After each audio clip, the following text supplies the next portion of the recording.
Yes guys, bumili po tayo ng intelligent battery charger or smart battery charger para sa ating lead acid battery ng ating Inno electric bike, yung Hi EMC guys, Go. hello. Magandang umaga, magandang araw sa ating lahat. Guys, meron tayong i-unbox na katatanggap lang natin na tinatawag smart charger para sa e-bike.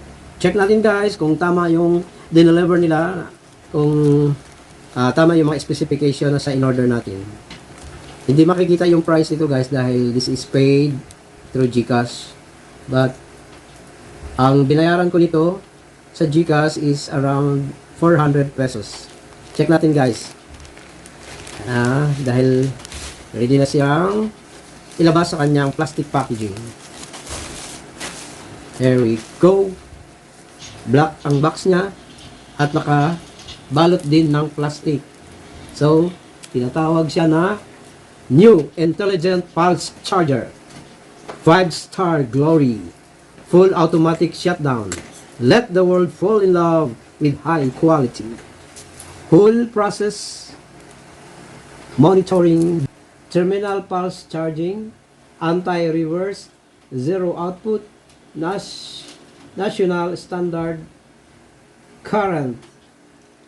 Over voltage protection and automatic power off. So, sa gilid, model number, 5-star window for 60 volts and 32 amperes na battery. Okay. So, huwag na nating patagalin. Buksan na natin to guys. Opya. Opya. Opya. Matigas, matigas. Ginamitan na natin ng gunting guys. Hindi kaya kunitin ng by hand lang with our kuko. Hindi. Matibay ang plastic na. Ito na. Nakulit na natin guys. Gamit ang ating gunting. Okay. Ito na siya. Yan. At medyo mayroon siyang dent dito sa gilid. I hope hindi naapektuhan ang unit inside. So, model 60 volt 32 amperes 5-star glory. Opening this side. And bunot. Bubunutin na. Nandito na siya. 5-star.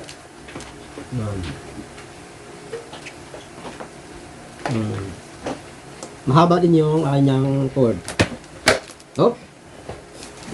Bumagsak.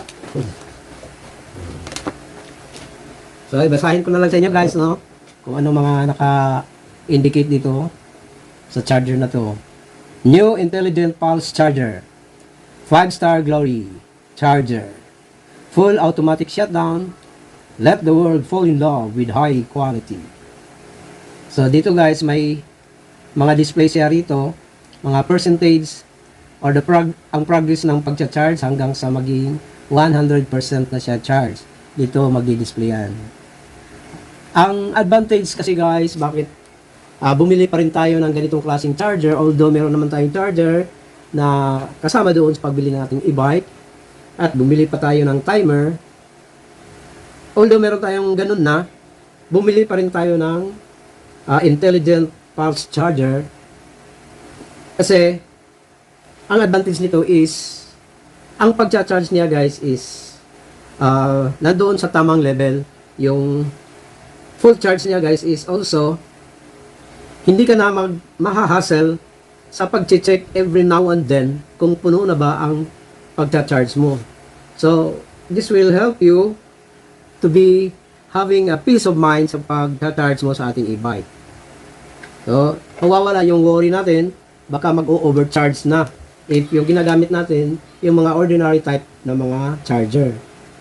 Electric bike charger talaga to guys, with input voltage 110 to 220 volts at 50 to 60 hertz. So guys, ito na siya. I hope magtatagal siya ng matagal talaga. Let's say 4 years or more. Sana naman. Salamat guys sa inyong panunood.